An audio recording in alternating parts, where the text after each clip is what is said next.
Let's move on to our next session now, which is on government response to transforming TVET for sustainable development.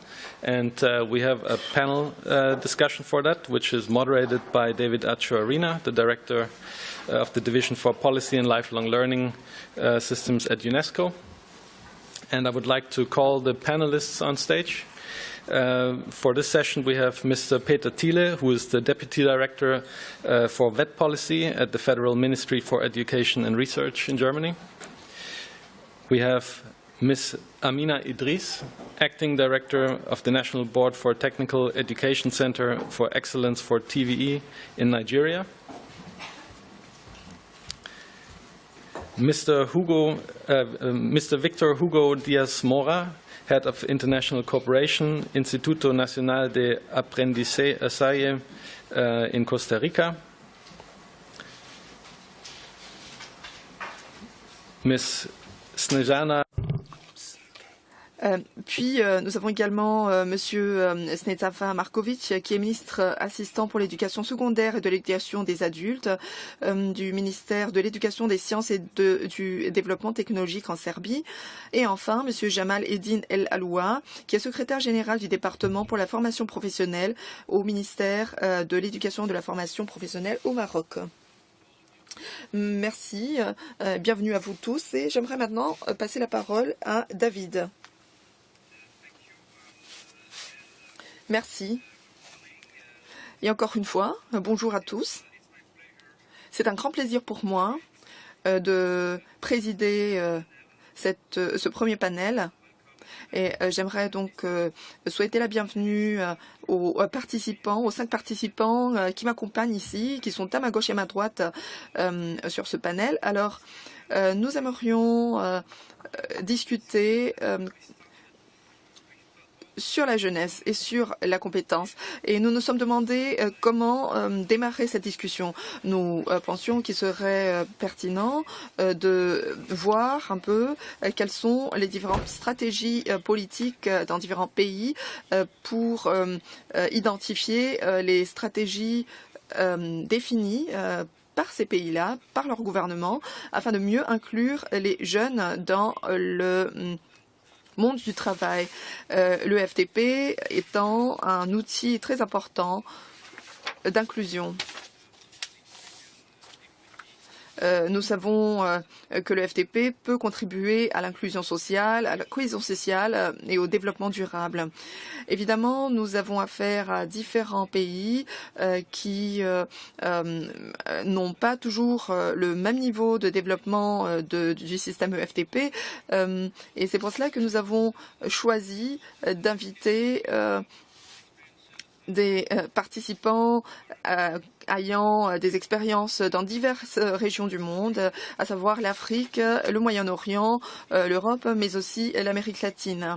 Nous pensons que ceci pourra nous donner une très bonne vue d'ensemble sur les défis globaux, mais aussi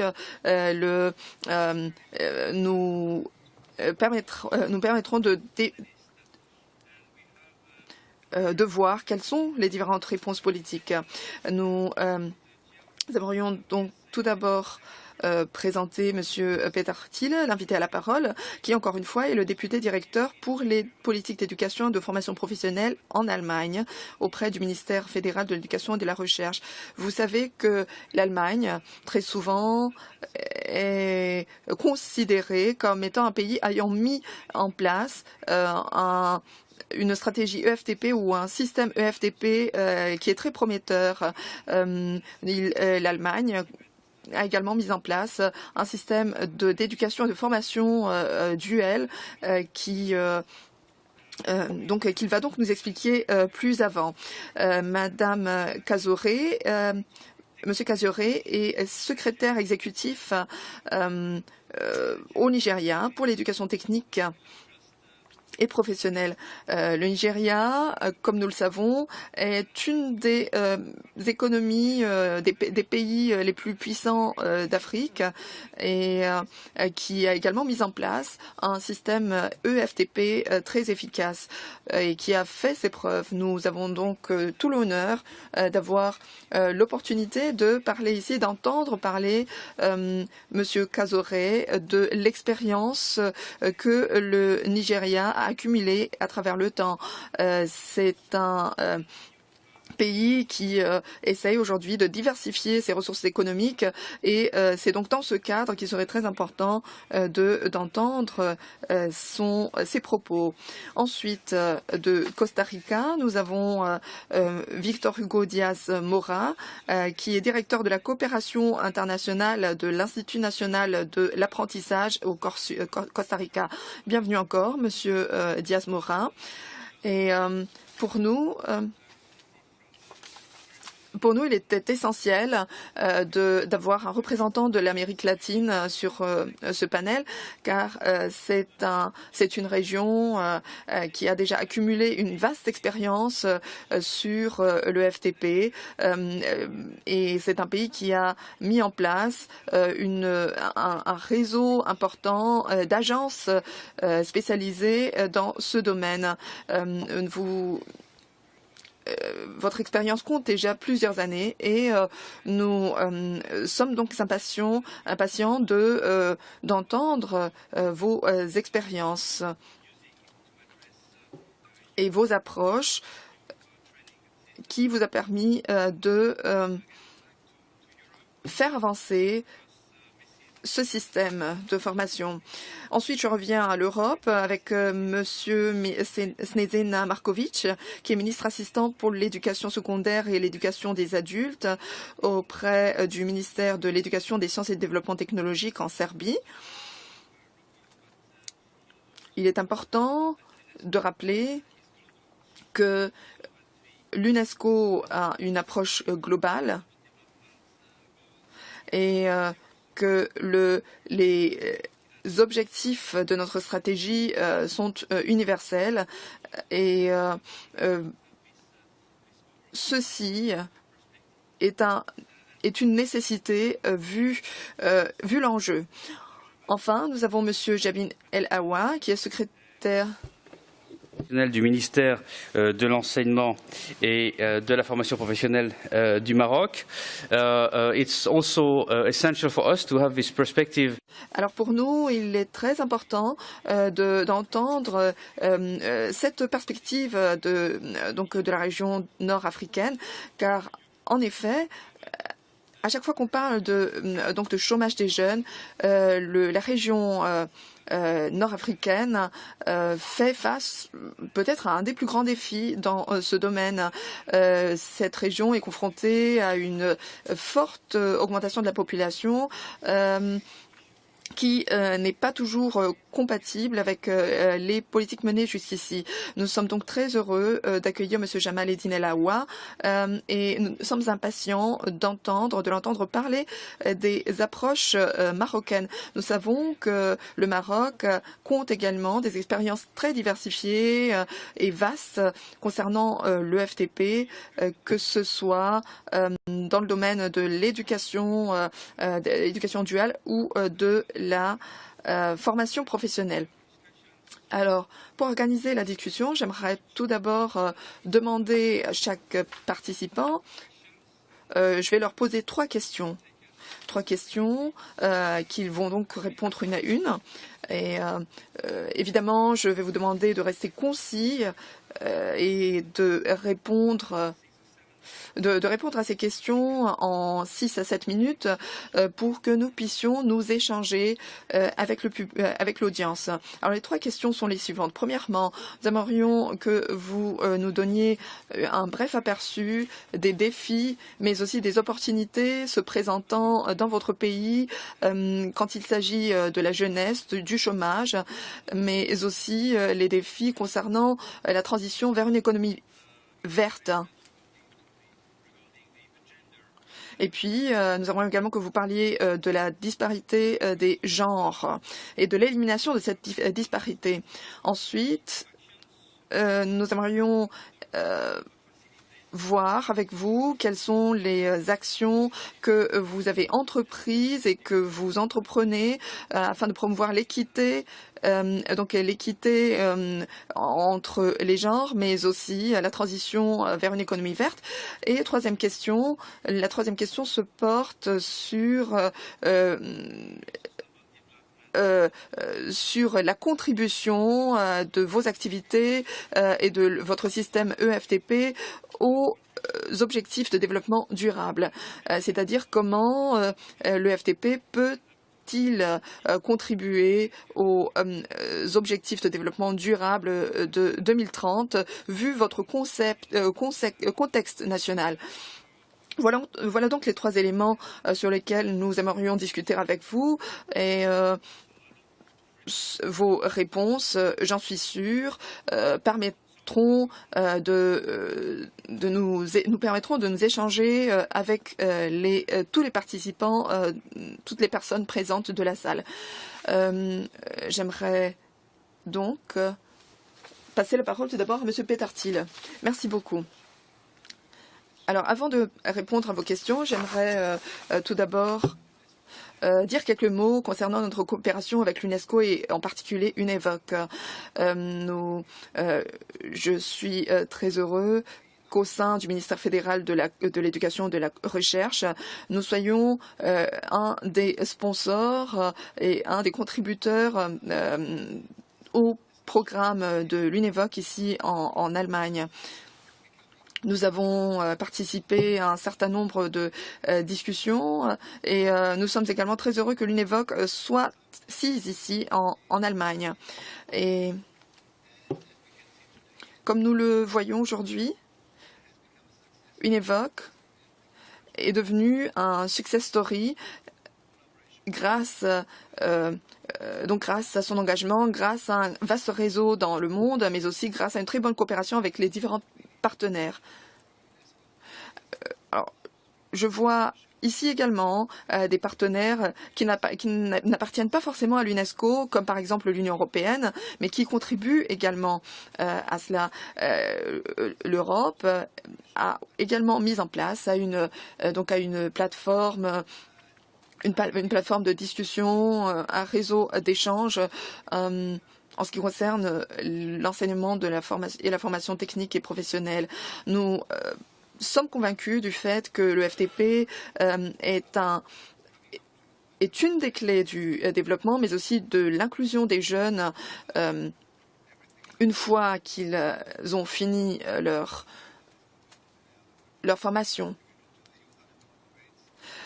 La formation n'est pas toujours compatible au monde du travail. Une fois qu'un jeune termine sa formation, il ne peut pas s'attendre toujours à trouver du travail. Nous savons qu'il y a un taux élevé de chômage des jeunes en Allemagne et ceci nous mène à la conclusion qu'il y a une disparité entre les données du marché, les besoins du marché et les différentes formations dispensées aux jeunes. Évidemment, chaque pays également a des données macroéconomiques différentes et vous avez tout d'abord parlé du système de formation duale en Allemagne que vous avez désigné comme étant un système très prometteur. Mais j'aimerais également vous souligner que nous avons eu besoin de 200 ans pour vraiment mettre en place un système solide d'une telle ampleur. Toutefois, il faut dire que la colonne vertébrale de l'économie allemande repose en fait à une formation, un système de formation que l'on essaie toujours d'axer au mieux aux demandes du marché. Nous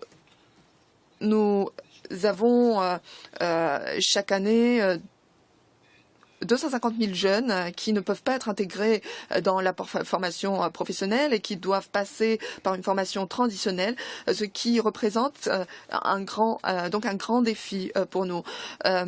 Nous avons également un problème démographique. L'Allemagne pourrait passer de 82 millions d'habitants à peut-être moins de 60 millions dans 30 ans. Et nous pourrions ainsi devenir moins importants que la France en termes de population. Donc ça représente un grand défi.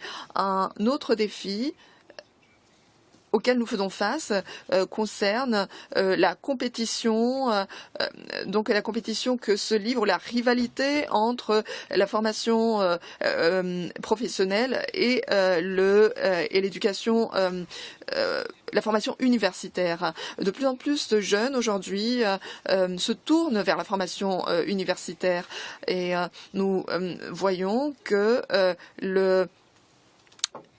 Et nous savons pourtant que la formation universitaire souvent n'est pas adaptée aux besoins du marché. Nous avons également le problème de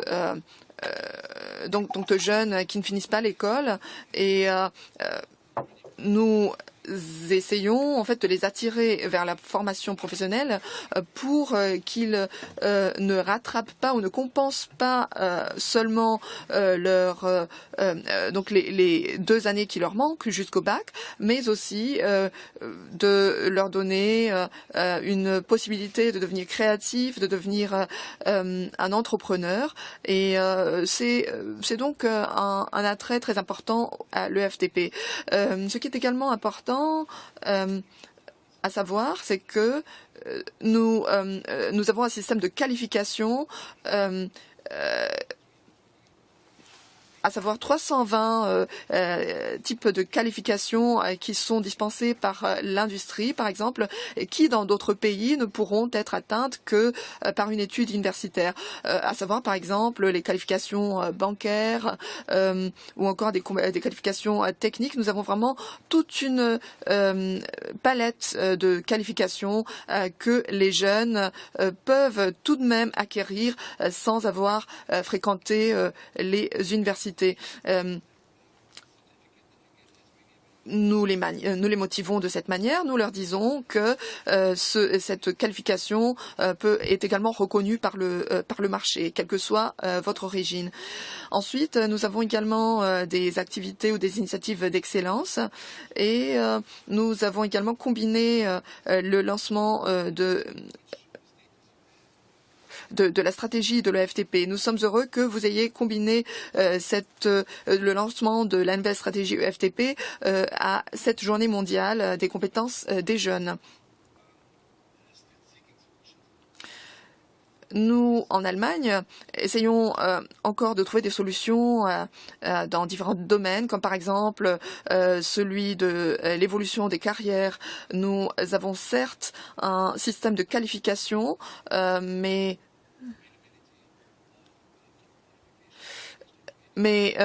jusqu'ici, nous n'avons pas encore de qualification très élevée dans le domaine de la formation professionnelle. Donc nous devons encore y travailler, nous devons encore perfectionner notre système, soit en combinant par exemple la formation académique et celle non académique pour donner la possibilité aux jeunes, par exemple, de suivre une formation professionnelle tout en suivant des cours à l'université. Et puis ensuite, ils pourraient, par exemple, commencer en tant que cadre dans le secteur industriel économique. Il s'agit pour eux de savoir, de connaître les processus de travail dans les entreprises, mais aussi de savoir comment gérer une entreprise. Donc ça, c'est une solution, c'est une approche. Et puis, deuxièmement, il s'agit également d'éliminer les obstacles cachés. souvent, les jeunes se retrouvent face à des obstacles non attendus une fois qu'ils essaient de faire évoluer leur carrière. Ainsi, nous avons initié des partenariats avec les Länder, donc avec les régions allemandes, pour que les jeunes soient mieux accueillis par le monde du travail. Ensuite, nous avons également investi une somme importante d'argent dans les universités pour que ces universités ouvrent leurs portes aux personnes ayant suivi une formation professionnelle afin que ces universités soient plus flexibles, par exemple en termes d'horaires de travail ou des horaires des cours. Donc ça c'est une autre approche. Et la troisième approche est la suivante. Étant donné que nous avons des normes standards dans notre système de qualification et étant donné que nous avons également des jeunes, par exemple, qui quittent l'école prématurément, eh bien, ces jeunes ne peuvent plus être retracés. Et on les retrouve quelques années plus tard où aujourd'hui, en Allemagne, nous avons à peu près 2 millions de jeunes qui n'ont pas de qualification, mais qui travaillent sans qualification sur le marché du travail. Et nous pensons que si nous ne les motivons pas, si nous ne les retrouvons pas, et si nous ne les incluons pas, eh bien, ce sera tout simplement, il formera tout simplement une génération perdue. C'est ainsi que nous avons mis en place un modèle national pour inclure les jeunes sans qualification, d'en obtenir une.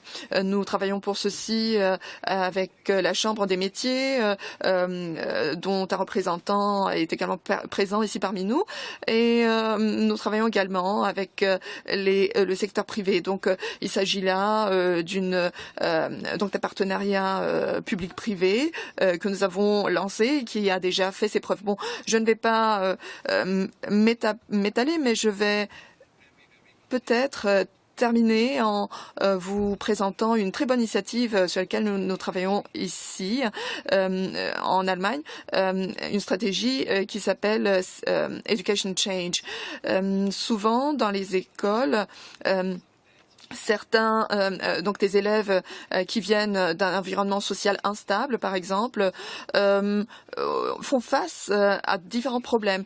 Ainsi, c'est donc notre ministère essaie d'identifier ces jeunes. Alors évidemment, nous ne pouvons pas vraiment imposer aux différentes écoles un programme bien déterminé. Les écoles sont sous la représentation des gouvernements régionaux, mais en tout cas, mais cela dit, nous faisons une évaluation des compétences de ces jeunes, donc pour essayer d'identifier des potentiels cachés, dissimulés peut-être chez ces jeunes, pour qu'on puisse les aider, les orienter pendant quelques années.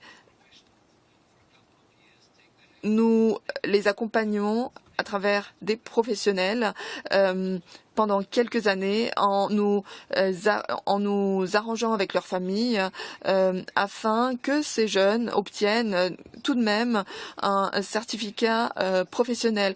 Il s'agit d'un modèle très réussi et qui nous avait permis ces dernières années de réduire le nombre de personnes quittant l'école prématurément. Et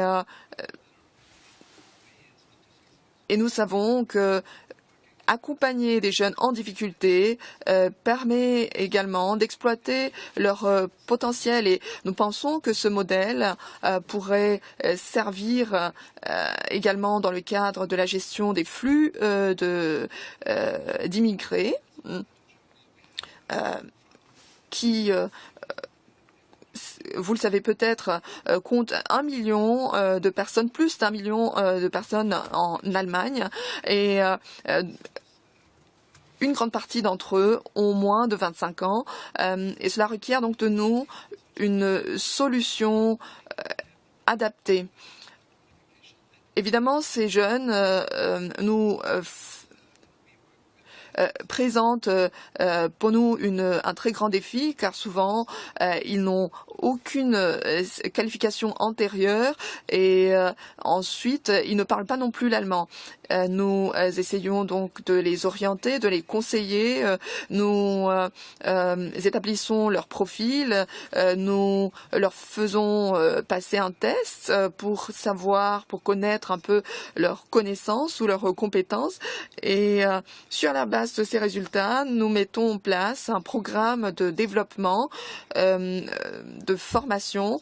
Nous savons que ce sera un travail de très longue haleine et il y a déjà des milliers de réfugiés aujourd'hui qui ont d'ores et déjà déposer leur demande pour une formation professionnelle et nous attendons à une vague encore plus importante de réfugiés l'année prochaine. Et nous avons également ce qu'on appelle la loi de reconnaissance qui stipule que tous ceux qui viennent en Allemagne doivent et qui ont une qualification peuvent présenter ces qualifications et les faire reconnaître par le système d'éducation et de formation en Allemagne. S'il leur manque quelque chose, ils peuvent rajouter quelques qualifications une fois sur place. C'est une loi qui est relativement récente et qui est largement acceptée par la population et cette loi est également pour nous un instrument pour mieux inclure, pour mieux intégrer ces jeunes. Dernière chose, la coopération internationale pour nous au sein du ministère est une clé primordiale.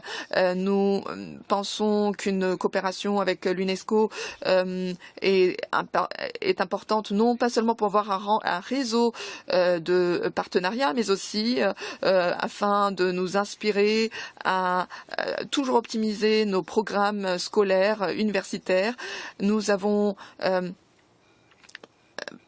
par exemple délégué certains de nos collègues qui travaillent tout au long de l'année avec l'UNEVOC pour optimiser la coopération et pour définir avec vous ensemble des activités communes. Ainsi, j'en ai donc terminé avec mes premiers propos et je vous remercie. Thank you.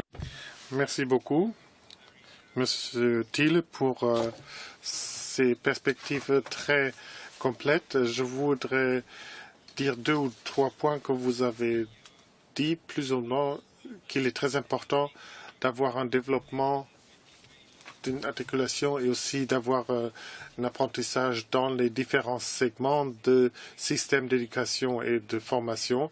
C'est quelque chose de très important. C'est un principe pour promouvoir l'apprentissage tout au long de la vie et aussi dans d'autres pays. C'est important d'avoir des standards de qualité et c'est quelque chose qu'il faudrait retenir. Et aussi, l'attractivité de l'FTP est un défi, même en Allemagne.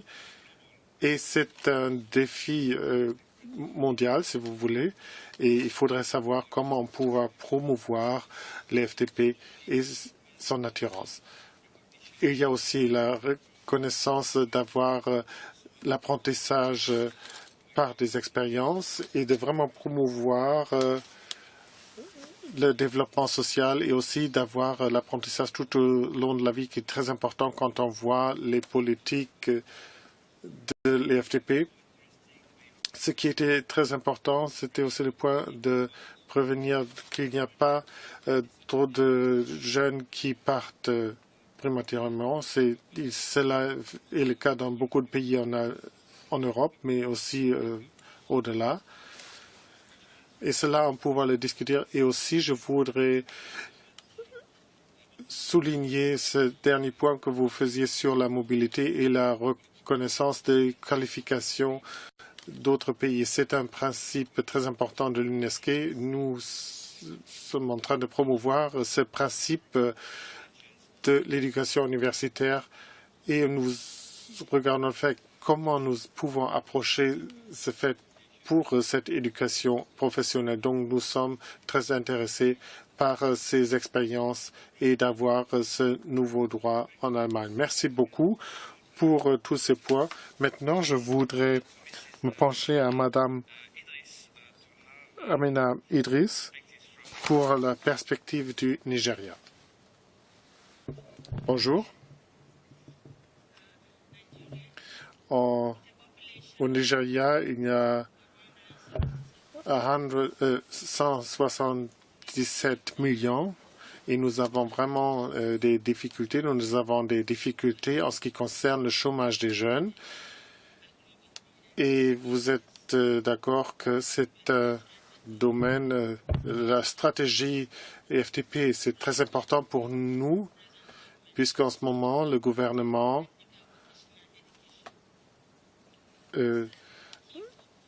se focalise sur la formation technique et professionnelle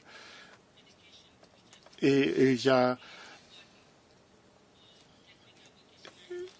a une agence pour la formation technique et professionnelle et nous essayons de vraiment pouvoir trouver des réponses à ces questions-là.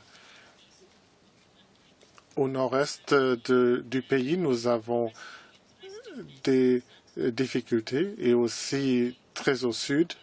Il y a beaucoup de jeunes garçons au nord-est qui partent à l'école. Il y a beaucoup de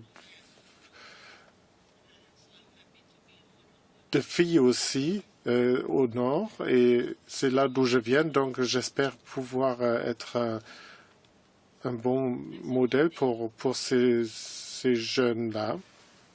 Ce que nous faisons pour arriver à combattre le chômage des jeunes, c'est les FTP, comme je l'ai dit.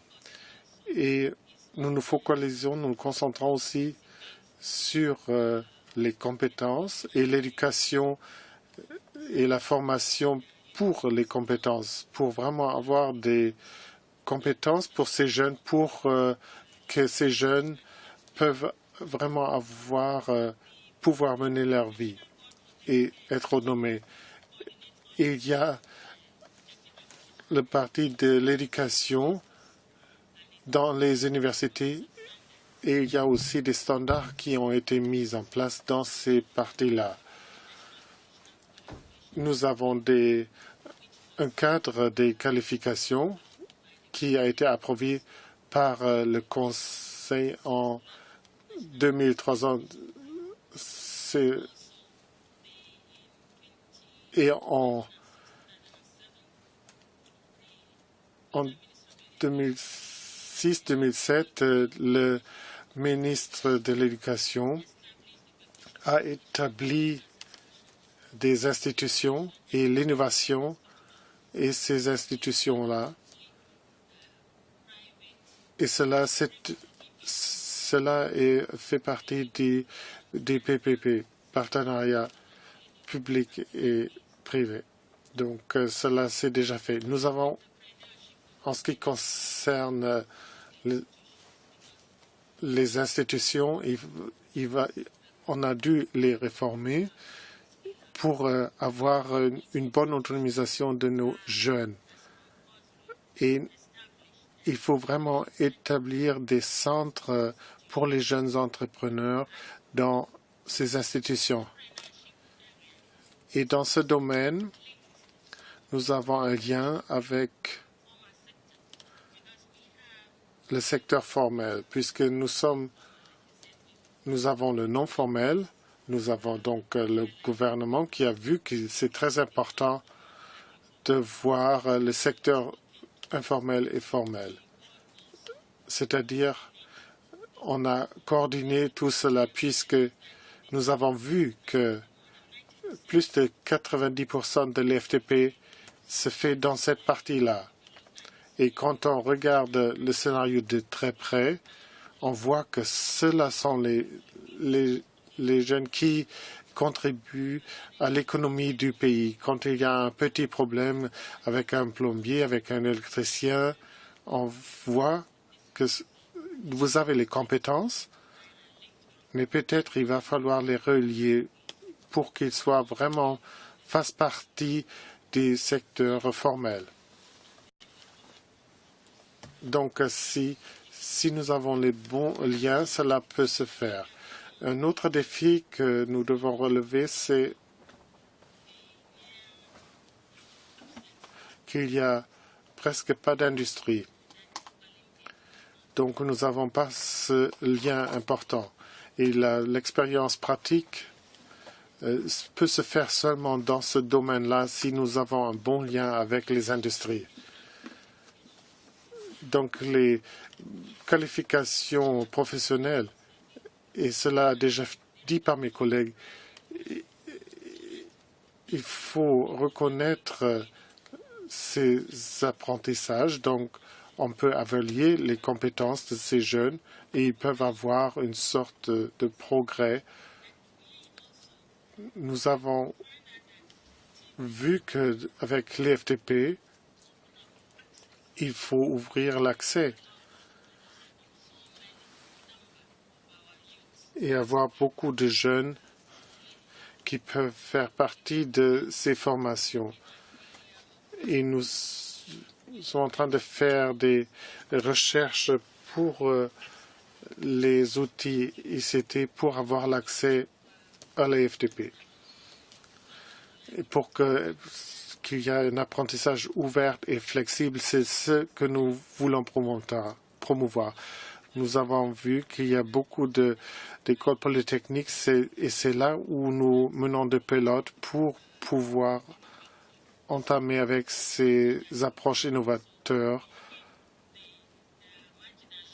pour que ceux qui sont en marge de la sororité peuvent faire partie de cela.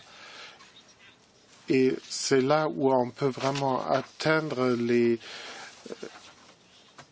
les régions rurales dans notre pays pour que les jeunes peuvent vraiment apporter du revenu dans leur communauté, aussi par le secteur informel. C'est-à-dire le gouvernement regarde à investi pour coordonner le secteur formel et informel. En 2013, il y a eu un forum très important par UNEVOC à Abuja. Et c'est là que nous avons apporté la durabilité. Il y a beaucoup de difficultés dans certaines régions, dans la région Oyal. Et donc, le gouvernement est en train de diversifier pour regarder à des sources alternatives pour générer le pouvoir et l'automatisation. Il y a eu beaucoup de régions qui ont été négligées, par exemple, aussi dans l'agriculture.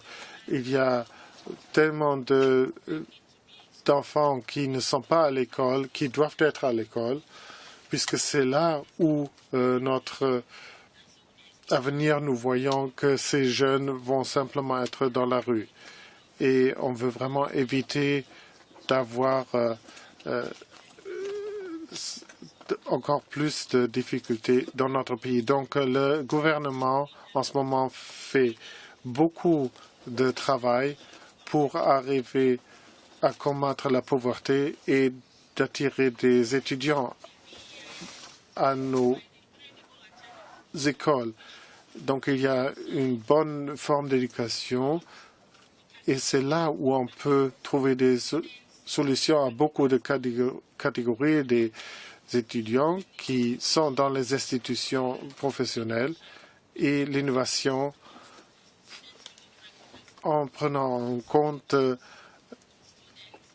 tout ce qui est la coopération entre le privé et le public. Il y a aussi, en ce qui concerne les degrés d'université, et c'est là où il va falloir mettre des réseaux, c'est là où on peut avoir un peu de cela. Donc, les Nigériens ne peuvent pas avoir une éducation universitaire complète. Et donc, c'est pour les institutions professionnelles. Et en ce qui concerne l'écologisation, on a développé avec l'UNESCO et l'MDG un curriculum sur les énergies renouvelables, puisque les énergies renouvelables sont très importantes. Ce n'est là où nous sommes. Il y a beaucoup de désertification. Il y a, puisqu'il y a beaucoup de bois qui a été pris pour le feu. Donc c'est là aussi où il va falloir sensibiliser. Et c'est là où il faut atteindre nos jeunes pour avoir un bon environnement. Et les éduquer d'utiliser d'autres ressources, par exemple les briquets, au lieu du bois. Donc d'utiliser d'autres sources. Je crois que j'ai pu pouvoir répondre à vos questions. Merci beaucoup. Merci beaucoup.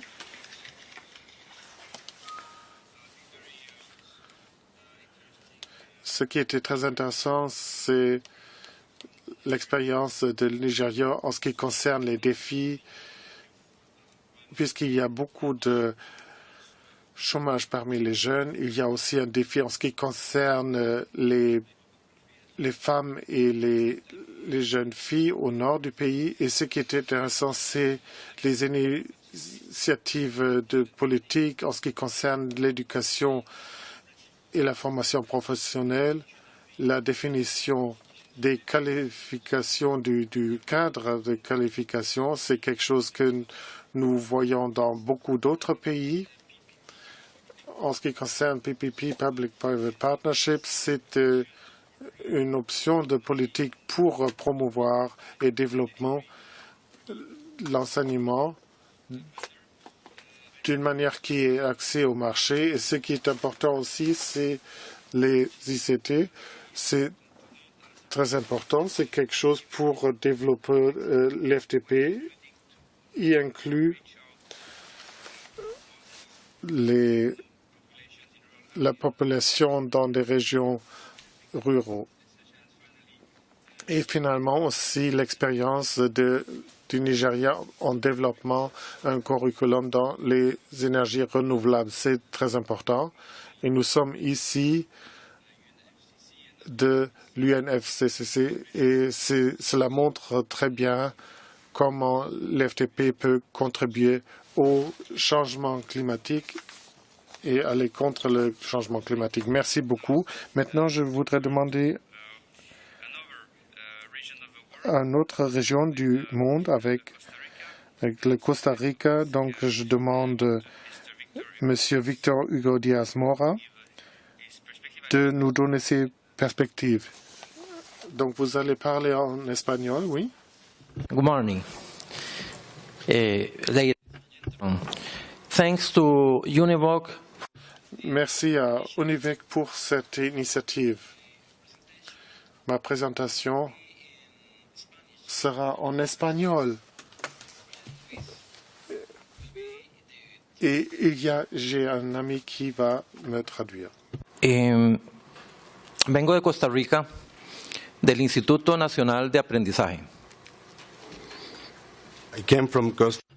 Je suis venu de Costa Rica, de l'Institut national de l'apprentissage. Fue creado en el año 1965, hace 51 años.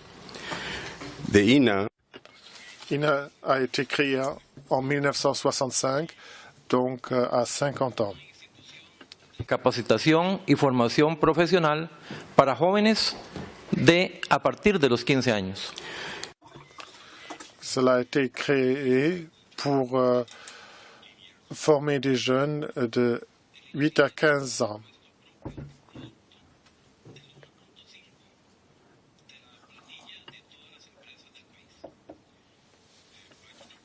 Le budget de l'INA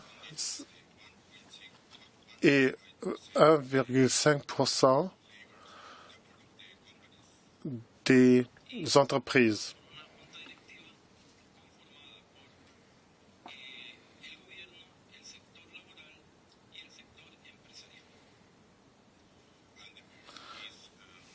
Et dans cette institution, nous avons le gouvernement, la force ouvrière et aussi des représentants du secteur privé. Ha definido una serie de políticas institucionales para lograr sus objetivos. Et nous avons des politiques pour atteindre ces objectifs. De acciones de formación profesional para atender personas jóvenes en desventaja social.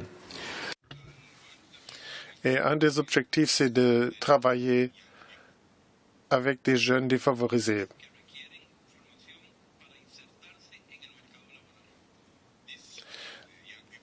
Les jeunes doivent être formés pour les intégrer dans la société. Sostenibilidad ambiental, un tema importante para UNEVOC.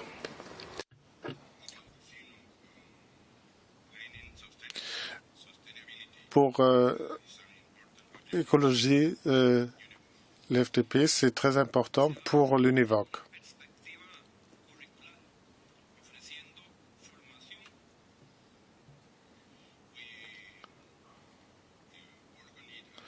Nous sommes en train d'y travailler et il y a eu la création de plusieurs curriculums pour de différents cours. Et cela y inclut des compétences dans le développement durable. Et cette institution a été développée au sein de la politique de l'environnement pour aller contre l'effet négatif sur l'environnement.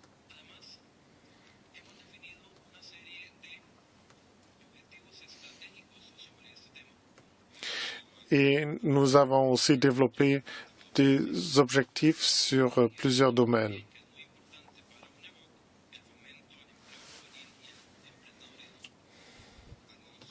Et aussi, nous avons inclus quelque chose d'autre de très important, et c'est cet aspect de la possibilité d'employer des jeunes.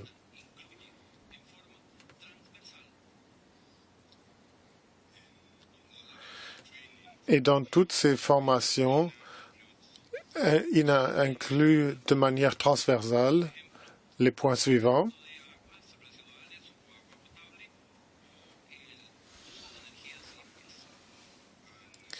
Et cela, c'est pour la gestion de l'eau,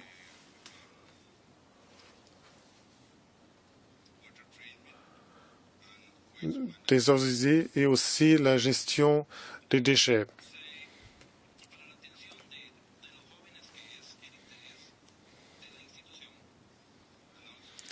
Et nous travaillons ensemble avec les jeunes et nous nous concentrons sur eux.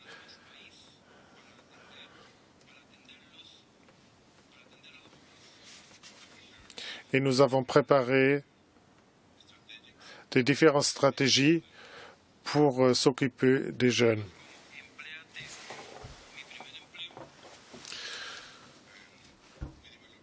Nous avons développé des programmes comme Empleate, mon premier travail.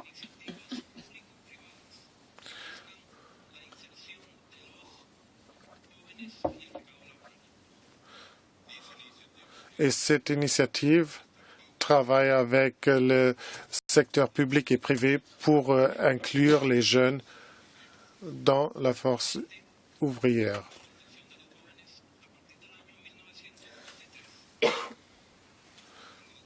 Et aussi pour travailler ensemble avec les jeunes de 1963, nous avons défini la formation duale.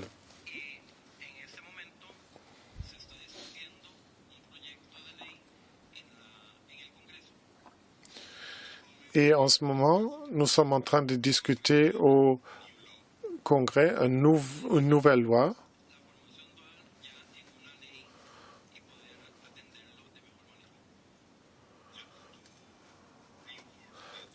pour renforcer la formation duale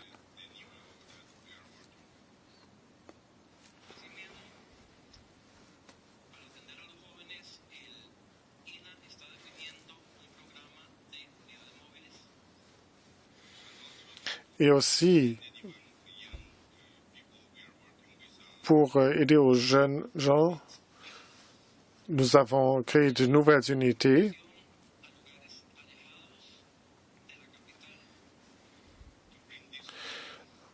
pour que cette formation soit aussi donnée pas seulement dans la capitale. C'est là où il n'y a pas d'institution formelle dans les régions rurales.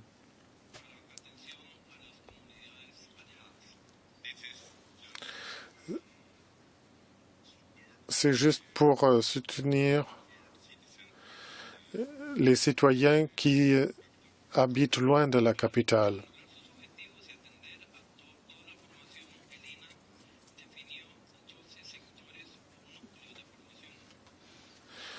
Et juste pour vous faire comprendre comment cela se fait, l'INA a défini 12 secteurs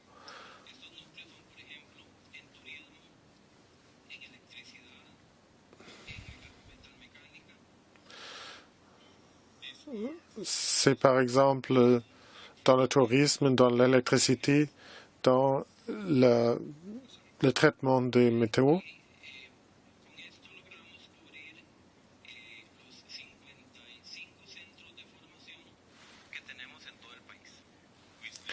Et avec cela, nous pouvons couvrir les 55 centres qui se trouvent un peu partout dans le pays.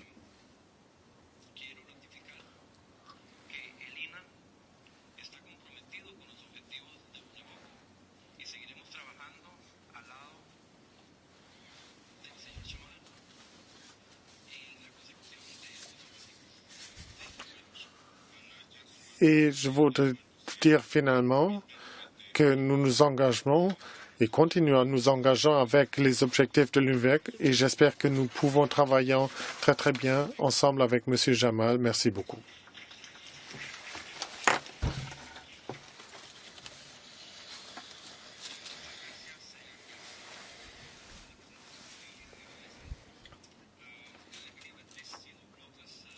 C'est quelque chose qui nous a donné une perspective unique.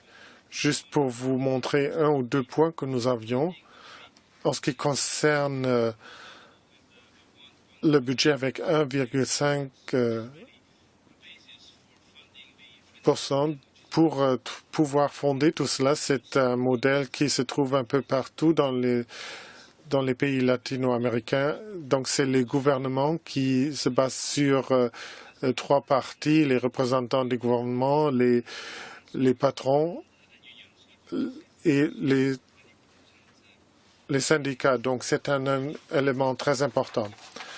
En ce qui concerne les programmes, il y a beaucoup de concentration sur les connaissances environnementales un peu partout dans les formations et les programmes de formation, le développement des partenariats avec le secteur privé par des programmes ciblés et aussi par cette nouvelle loi qui est en train d'être finalisée pour introduire la formation duale au Costa Rica. Et je voudrais reprendre un point qui a été dit par M. Chioting. On ne peut pas transférer les modèles, mais on peut transférer des principes. Donc cela, c'est un bon exemple qu'il y a eu certains principes qui ont été mis en place dans ce contexte au Costa Rica. Et finalement, en ce qui concerne les défavorisés et ceux qui sont dans des régions éloignées.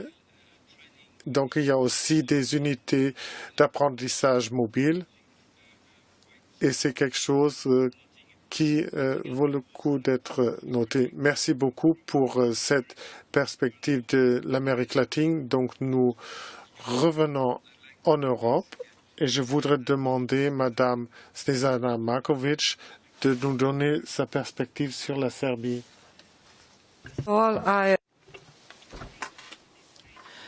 Tout d'abord, j'aimerais vous remercier de cette grande opportunité de parler à vous et de m'adresser à tout le monde. Je vais vous parler de l'introduction de la stratégie EFTP en Serbie. Si vous le permettez, je vais modifier l'ordre de mes réponses et je vais tout d'abord répondre aux deux premières questions avant d'en venir au challenge. La Serbie est en ce moment en train de mettre en place une stratégie qui est directement et indirectement liée à la formation et à l'éducation des jeunes. Il s'agit là d'une stratégie à appliquer jusqu'en 2020, mais aussi de la mise en place du développement de la jeunesse jusqu'en 2020 et la stratégie de développement national jusqu'en 2017. Les principes suivants relatifs au développement durable ont été identifiés. Premièrement, le système de l'éducation de la République serbe a en charge d'éduquer et de former la population de manière à contribuer à la durabilité du développement. Ensuite, la République serbe promeut la formation équitable et de qualité des jeunes sans discrimination et sans non plus porter atteinte à l'environnement. Dans le même cadre de la stratégie nationale du développement, il y a un chapitre sur le développement durable. Le développement durable n'implique pas seulement l'adaptation du système de l'éducation et de la formation, mais requiert un nouveau système d'éducation, d'enseignement et de formation qui, de même, a contribué au développement de l'économie, mais aussi de la société dans son ensemble. Cela dit, le système d'éducation, dans son sens strict, est un outil très important pour le gouvernement, pour la prise de décision et aussi pour la promotion des capacités des différents groupes formant notre population. Et dans le but de parvenir à ce développement durable, le système d'enseignement doit faire en sorte que tous les besoins des secteurs sociaux, économiques et industriels doivent être pris en compte. La formation technique est mise en place en République tchèque dans les dernières années de l'école. Nous savons que le développement des programmes scolaires est intrinsèquement lié au développement économique et social de la Serbie. C'est donc dans cet esprit que nous avons créé cette stratégie. Notre stratégie met également en place dans le cycle secondaire des lycées, un système visant déjà à bien orienter les jeunes vers l'avenir. Dans le cadre des réformes de l'enseignement secondaire, 58 nouveaux programmes ont été développés et sont en train d'être mis en place sur la base des standards de qualification qui sont établis ou qui établissent les compétences et les résultats d'apprentissage. Ces objectifs sont liés avec avec le développement durable et ont été intégrés dans le programme scolaire. Ces dernières années, nous avons également essayé d'incorporer quelques éléments de système duel avec l'aide des gouvernements allemands, autriche et suisse dans notre système. Les objectifs de développement durable appellent également des solutions, des approches adaptées dans le domaine du bâtiment, des travaux publics, de la foresterie, des mines économiques et industrielles. Pour pouvoir atteindre ce but, des adaptations ont été effectuées mais cela dit, certaines réformes de programmes scolaires n'ont pas encore été traduites sur le terrain. Des recommandations ont été émises et nous permet de mieux intégrer les besoins spécifiques des différents secteurs du marché. Nous avons donc ainsi un lien plus défini entre l'enseignement général et technique qui considère les différents objectifs durables. Les enseignants à l'université, mais aussi à l'école, doivent suivre des cours de perfectionnement pour s'adapter aux différents défis. Nous avons des programmes, donc des révisions tous les 2 ans de nos programmes scolaires et l'objectif étant de créer un lien direct entre les programmes que l'on met en place et nos objectifs de développement. Le standard appliqué est donc très important. Nous savons qu'il s'agit de réduire le taux de chômage des jeunes qui aujourd'hui est à 2 chiffres. Les 35,8% des hommes en Serbie, des jeunes hommes, sont aujourd'hui au chômage et le taux de chômage dans les villes est un peu plus supérieur à celui de la campagne. Il est nécessaire que plus de jeunes terminent l'école. Ensuite, nous avons une grande disparité entre les jeunes ayant eu le bac et ceux qui n'ont pas terminé l'école quand il s'agit d'examiner le cheminement de leur carrière. 75% des jeunes ayant 20 à 28 ans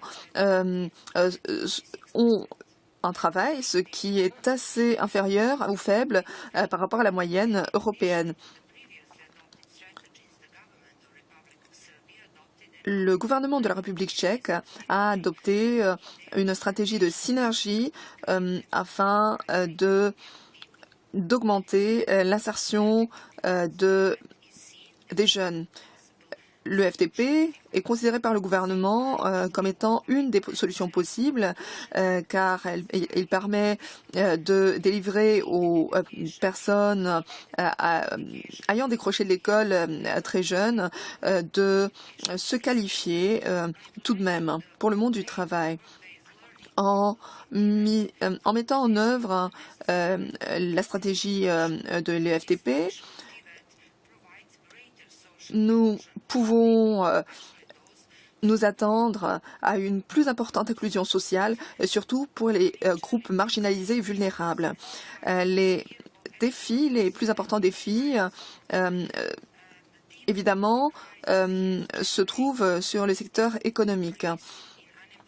La disparité ou les lacunes d'investissement ont abouti à des résultats économiques faibles, mais aussi à l'augmentation du taux de chômage, comme nous l'avons déjà entendu des panélistes qui viennent de parler. Nous avons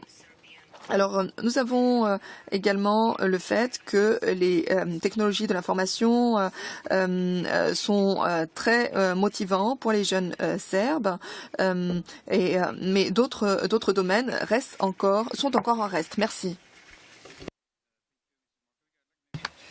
Merci beaucoup, Madame Markovic. J'aimerais peut-être souligner 2 éléments de votre présentation. Premièrement, en ce qui concerne votre approche politique que la Serbie met aujourd'hui en place pour créer plus de compétences et pour renforcer l'insertion des jeunes. Il était très intéressant pour nous de voir que vous avez donc 3 stratégies nationales que vous essayez de combiner pour avoir un résultat encore plus remarquable.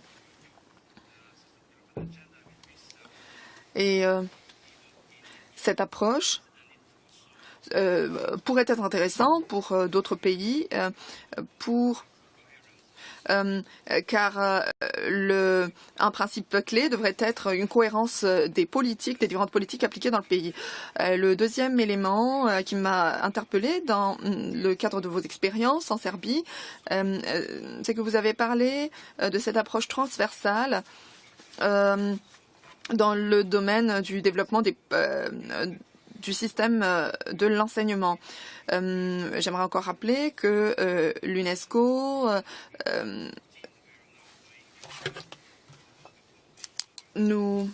a mis en place une stratégie jusqu'en 2014 et aujourd'hui, nous sommes en train de lancer une nouvelle initiative, donc à partir de cette année, dont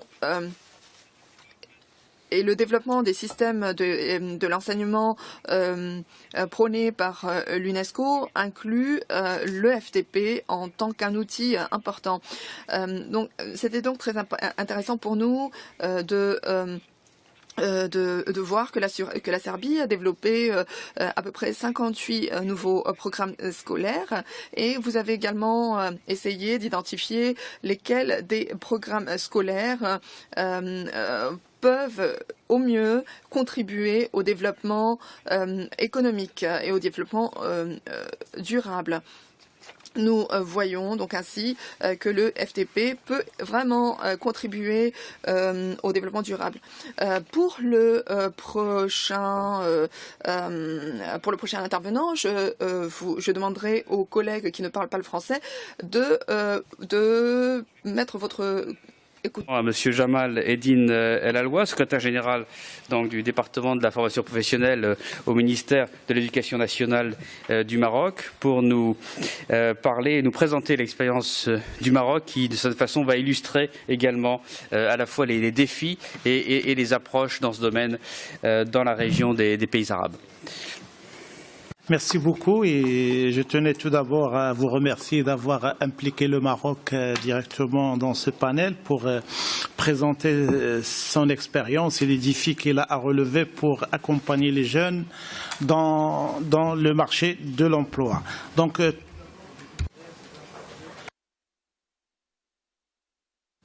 que le Maroc a entrepris ces dernières années la réforme du système de l'éducation et de la formation et il y a un rapport qui a été adopté par le Conseil supérieur de l'éducation, de la formation et de la recherche scientifique l'année dernière. Et aussi, le gouvernement marocain a adopté une stratégie nationale de la formation professionnelle 2021 et j'aurai l'occasion, et c'est la première fois qu'on la présente au niveau international et j'avais avec moi 4 copies. J'ai donné 3 copies à M. et j'ai une autre copie, mais ceux qui veulent avoir une copie, ils peuvent consulter le site du ministère parce qu'il est public. Donc c'est une stratégie qui coïncide avec la stratégie de l'UNESCO, donc elle a la même périodicité. C'est une stratégie qui se veut une stratégie qui assure une formation partout pour tous et tout au long de la vie. Donc c'est une stratégie inclusive qui vise aussi à renforcer l'inclusion sociale et territoriale. Donc pour revenir à la problématique qui sont posées au Maroc, pour bien sûr réfléchir à une stratégie, tout d'abord, on a un taux de décrochage scolaire qui est très très important. Et aussi un taux de chômage qui est aussi des jeunes qui est très très important. Donc il fallait répondre à cette problématique et trouver des solutions pour résoudre ces 2 phénomènes ou ces deux fléaux qui touchent les jeunes. Donc cette stratégie elle est venue, elle a répondu à à donner des réponses. Si maintenant je pose aujourd'hui aux parents, vous savez que lors de la première orientation d'un élève qui avoisine l'âge de 15 ans, lui dit où est-ce que vous voulez orienter votre enfant, je crois les parents systématiquement ils vont vous dire sans se fier aux compétences prérequis, est-ce que leurs enfants ils peuvent être ingénieurs ou suivre une formation générale, ils vont vous dire moi je veux un enfant qui soit ingénieur, médecin ou professeur universitaire, et du coup ces enfants ils tentent la voie de l'enseignement général, une voie de formation très très longue. Donc, et du coup, soit que l'enfant il a vraiment les capacités, suit cette formation, soit qu'il a une vocation pour le travail manuel. Donc il n'est pas fait pour suivre une formation de l'enseignement général. Et pourquoi il tente? Parce que la formation professionnelle, vous savez tous, moi, ne serait-ce que Maroc, aujourd'hui, il est plafonné à bac plus 2, c'est-à-dire le meilleur, il a seulement un baccalauréat plus 2 parce qu'il n'y a pas de pont, il n'y a pas de passerelle entre l'enseignement général et la formation professionnelle. Et du coup, les parents, ils optent pour l'enseignement général. Et nous, au Maroc, on assiste à des enfants qui vont vers même la licence. Ils ont la licence, mais ils ne trouvent pas un débouché. Et ils reviennent vers la formation professionnelle. Donc, ils voient leur durée de formation augmentée, des dépenses supplémentaires qui sont supportées par l'État, et ils occupent aussi des places des jeunes qui ont les prérequis pour intégrer la formation professionnelle. Donc la stratégie est venue pour répondre à cette problématique. Tout d'abord, mettre en place un système d'orientation efficace à partir du primaire, c'est-à-dire introduire un système de découverte des métiers à partir du primaire, durant les 2 dernières années du primaire, pour informer les élèves sur les métiers. Et puis ils découvrent est-ce qu'ils ont vraiment les capacités pour aller vers la formation professionnelle ou vers le métier. Et puis il y a une orientation. Et pour lutter contre le décrochage scolaire, on a mis en place des parcours professionnels à partir du collège on va les mettre dans le même collège. On ne va pas créer un collège technique ou un collège professionnel pour ne pas donner l'impression à ces jeunes qu'ils sont dans un système d'échec scolaire. D'accord ? Ils sont dans le même système que les élèves de l'enseignement général, à la différence que tous les enseignements de base de l'enseignement général se déroulent au sein des collèges et tout ce qui est formation professionnelle se déroule dans un établissement de formation professionnelle. Puis au terme du collège, il y a une orientation, soit vers un baccalauréat professionnel qui est mis en place dernièrement par le Maroc, soit vers une orientation vers la formation professionnelle. Vous savez que la formation professionnelle, on ne peut pas accéder si on n'a pas l'âge de 15 ans. Et aussi, cette exigence, il nous a donné, il a justifié le fait de créer ces parcours professionnels. Sinon, les élèves qui sont sujets d'un décrochage scolaire, ils restaient dans les rues en attendant qu'ils atteignent l'âge de 15 ans, et ça aussi, ça représente un problème. Et puis à partir de là, on a vu avec le ministère de l'enseignement supérieur, et on a mis en place des ponts et des passerelles pour permettre à ces jeunes d'aller vers les écoles d'ingénieurs et aussi dans les écoles de commerce et d'administration. Et du coup, on a mis en place 2 parcours professionnels. 2 parcours, un parcours professionnel et un parcours de l'enseignement général, et l'ensemble des élèves, soit qu'ils suivent le parcours professionnel ou l'enseignement général, ils se retrouvent soit dans une faculté, soit dans une école d'ingénieur, soit dans une école de commerce. Et du coup, je crois que cette problématique de plafonnement, on a déplafonné la formation professionnelle par la mise en place de ces parcours. En ce qui concerne l'inclusion, moi je dis que cette stratégie se veut inclusive. Donc la fille, il a une grande place. Actuellement, sans faire rien du tout, donc la fille, elle représente 42% dans l'effectif global au sein de la formation professionnelle. Mais si on analyse les données, on trouve que la fille elle se retrouve dans les métiers du tertiaire, dans les métiers de textile, habillement, dans les métiers de la coiffure esthétique, etc. Ils existent dans les autres métiers, mais avec des taux de présence qui ne sont pas très très intéressants. On est en train de mener une étude pour voir quelles sont les contraintes qui heurtent ces filles à accéder à ces métiers. Donc on vient de faire des enquêtes et l'étude sera achevée incessamment.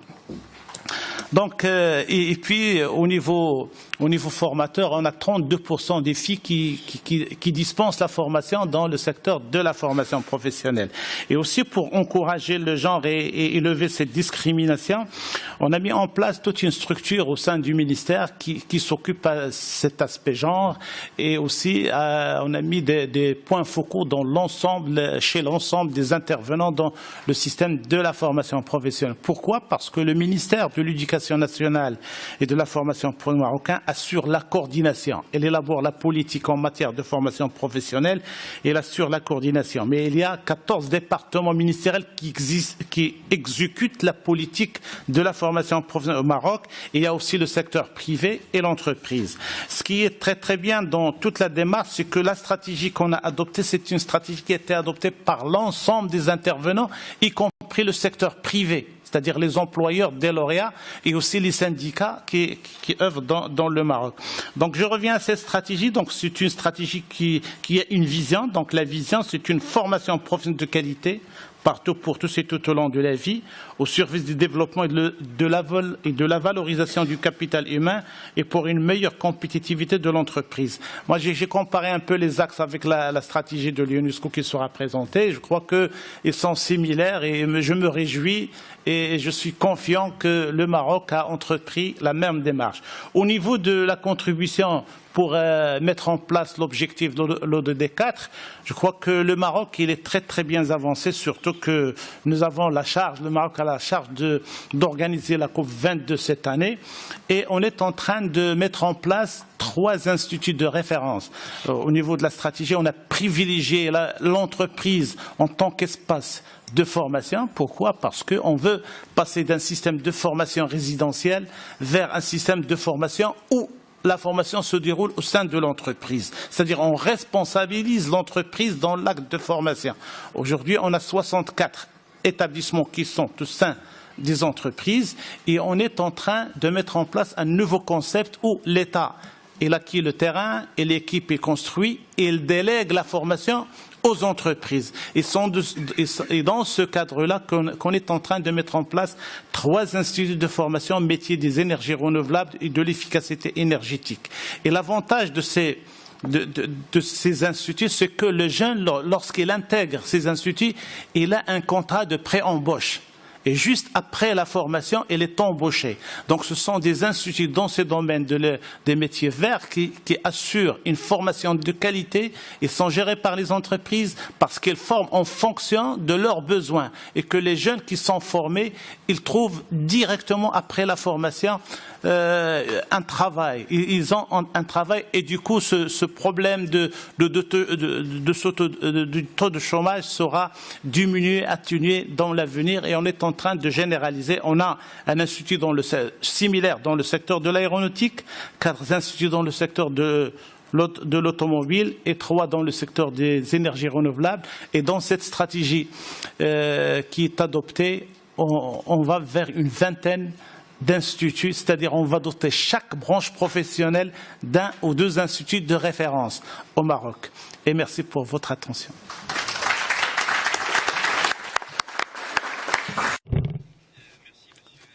Merci d'avoir souligné que la nouvelle stratégie du Maroc dans ce domaine est tout à fait en cohérence, je dirais, avec les axes de la stratégie de l'UNESCO dans ce domaine, effectivement. Donc c'est tout à fait, je dirais, rassurant, si je puis dire, de voir qu'il y a effectivement une pertinence avec les enjeux et également les perspectives au niveau national. Je crois que le Maroc et l'expérience que vous avez présentée illustrent d'autres perspectives, notamment l'importance de l'orientation et de l'information des jeunes pour des parcours qui sont des parcours professionnalisants pour un certain nombre d'entre eux, mais qui doivent être à la fois intégrés dans le système dans son ensemble. Vous avez notamment souligné cette initiative qui consiste à mettre en place des parcours professionnalisants dès le premier cycle du secondaire, mais dans les établissements d'enseignement général, dans les collèges d'enseignement général, au niveau du premier cycle du secondaire, pour justement éviter l'effet de stigmatisation que l'on observe souvent lorsque les systèmes, disons, orientent de façon précoce des jeunes vers des établissements professionnels qui, malheureusement, souvent ne bénéficient pas d'une bonne image au sein de la société. Donc, je crois que cette expérience sera très intéressante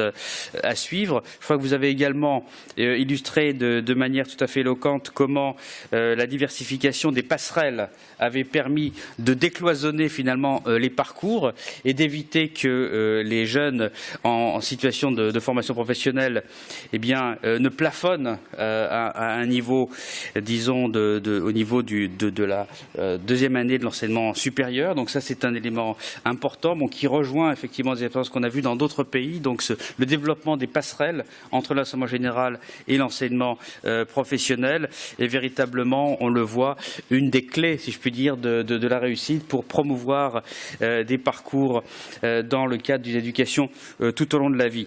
L'importance de la formation en entreprise sous une modalité différente de la formation duale que vous mettez en place à travers ces instituts d'entreprise. Je crois que ça, c'est également quelque chose qui est tout à fait novateur. Et puis le dernier point que vous avez souligné sur la COP 22, nous avons eu lors de la COP 21 à Paris déjà l'occasion de réfléchir de manière très spécifique sur l'importance et les enjeux de l'enseignement technique et professionnel pour contribuer également à la prévention du changement climatique. Je crois que ça sera un thème qui sera poursuivi au Maroc avec la COP 22 et nous nous réjouissons déjà des pistes que vous tracez et de vos expériences dans ce domaine, notamment dans le secteur de l'énergie, qui est bien sûr un secteur clé par rapport à la question du changement climatique. I think that we've had really a very rich, Alors, je pense que nous venons d'entendre ici un échange très riche entre différents représentants de différentes régions. Et je crains que nous n'ayons pas le temps de nous échanger ici avec l'audience, mais nous pensons que nous pourrions rattraper cela un peu plus tard dans la journée. Nous aimerions encore souligner encore une fois le fait que l'image de l'EFTP doit être rehaussée. Il s'agit là d'un défi auquel nous faisons face et dans plusieurs pays et c'est exactement ce que nous allons étudier durant le prochain panel. Nous allons parler des solutions pouvant être appliquées afin de rehausser et de motiver les jeunes à adopter ce système de formation. Merci encore pour les participants, pour les panélistes. Merci. Merci pour les panélistes et merci à David pour pour avoir géré ou dirigé la discussion. Avant de passer à la pause café, j'ai quelques annonces à vous faire. Premièrement, j'aimerais inviter quelques invités spéciaux à me rejoindre ici. Comme vous le savez, nous célébrons aujourd'hui la journée mondiale des compétences des jeunes et ces jeunes sont également représentés. Nous avons de véritables champions ici parmi nous et nous aimerions, j'aimerais appeler Monsieur Armbruster qui nous vient d'Allemagne et qui va nous présenter quelques compétences. Il va vous présenter des spécialités ou des compétences aquatroniques.